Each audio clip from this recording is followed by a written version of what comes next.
Muli magandang gabi po sa ating lahat at tayo po makishare dito po sa ating ginagawang daily devotion at nandito na nga po tayo sa home at ang aking pong babasahin dito po sa chapter 2 verses 1 to 3 po. At sinasabi nga po sa talatang ito, nagpunta sa Bokiim ang anghel ni Yahweh. Verse 1, mula sa Gilgal nagpunta sa Bokiim ang anghel ni Yahweh. Sinabi niya sa mga Israelita, inilabas ko kayo sa Ehipto at dinala ko sa lupain ang aking ipinangako sa inyong mga ninuno. Sinabi ko noon na hindi ako sisira sa ating kasunduan. Sinabi ko ring huwag kayong gagawa ng kasunduan sa mga taga roon. Sa halip ay gibain ninyo ang kanilang mga altar. Ngunit ano ang inyong ginawa? Hindi ninyo ako sinunod. Last verse. Kaya ngayon, hindi ko sila papaalisin sa lupaing pupuntahan ninyo. Magiging tinik sila sa inyong landas. At ang mga Diyos-Diyosan nila ay magiging mabigat na pagsubok sa inyo. Purihin po ang Panginoon sa pagkabasa ng banal na salita. Amen. Magandang gabi po sa ating lahat. Tayo po muli ay mag-share sa ating daily devotion. Dito po sa Judges chapter 2, verse 4 to verse 6. At nangyari pagkasalita ng anghel ng Panginoon ng mga salitang ito sa lahat ng mga anak ni Israel, na inilakas ng bayan ang kanilang tinig at umiyak. At ang kanilang tinawag ang pangalan ng dakong yaon na Bochim, at sila'y naghain doon sa Panginoon. Nang mapayaong nga ni Joshua ang bayan, pumaroon ang mga anak ni Israel, bawat isa sa kanilang mana, upang ariin ang lupa. Amen. Magandang umaga po sa inyong lahat. Ang babasahin ko po ngayon, Hokom chapter 2, verse 7 to 9. Pinalakad na ni Jose ang mga Israelita at kanilang tinirhan ang mga lupain na katalaga para sa kanila. Si Jose ay namatay sa edad na 110 taon at inilibing siya sa Timnath Heres, isang lugar na sakop ng kanyang lupain sa maburulan ng Ephraim. Sa gawing hilagan ng bundok Gaas, namatay rin ang buong isang lahing kasabayan ni Jose naglilingkod ng tapat kay Yahweh. Ang mga Israelitang habang nabubuhay si Jose at ang mga Pininong nakasaksi sa mga kahangahangang bagay na ginawa ni Yahweh para sa Israel. Subalit ang sumunod na sinlahi ay nakalimot kay Yahweh at sa lahat ng ginawa niya para sa Israel. Amen. Magandang gabi po sa lahat. Ang babasahin ko po ngayon ay makikita sa Hukom 2 verse 10 to 11.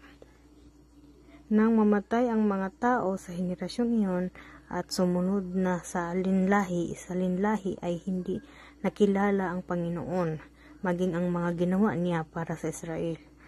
Gumawa ng kasamaan ang mga Israelita sa paningin ng Panginoon at naglingkod sa mga imahin ni Baal. Yun lang po rin ng Diyos. God bless. Magandang gabi po sa ating lahat. Ang aking isi-share ngayon ay makikita sa Hukom, Kapitulo 2, versikulo 13 hanggang 15. Ito po ang sinasabi. At kanilang pinabayaan ang Panginoon at naglingkod kay Baal at kay Astarot. At ang galit ng Panginoon ay nag-alab laban sa Israel at kanyang ibinigay sila sa kamay ng mga mangluloob na lumuob sa kanila at kanyang ipinagbili sila sa mga kamay ng kanilang mga kaaway sa palibot na anupat sila hindi makakatayong maluwat sa harap ng kanilang mga kaaway. Saan man sila yumaon, ang kamay ng Panginoon ay laban sa kanila na ikasasama nila gaya ng sinalita ng Panginoon at gaya ng isinumpa sa kanila ng Panginoon, sila'y nagipit na mainam. Yan lang po rin ang Panginoon. God bless. Magandang gabi po sa lahat. Ang babasahin ko po ngayon ay makikita sa Hukom 2 verse 16 to 19. Then the Lord raised up judges, who saved them out of the hand of these raiders. Yet they would not listen to their judges, but prostitute themselves to other gods and worship them.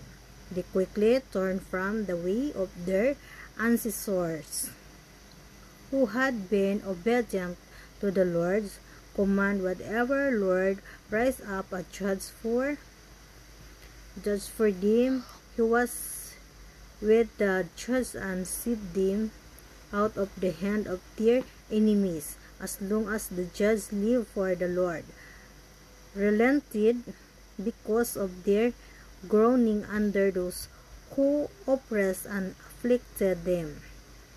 But when the judge died, the people returned to ways even more corrupt than those of their ancestors, following others' God and serving and worshiping them. They refused to give up their evil practices and stubborn way. Yun lang po, purihin ng Diyos. God bless. Muli po, magandang gabi po sa atin lahat.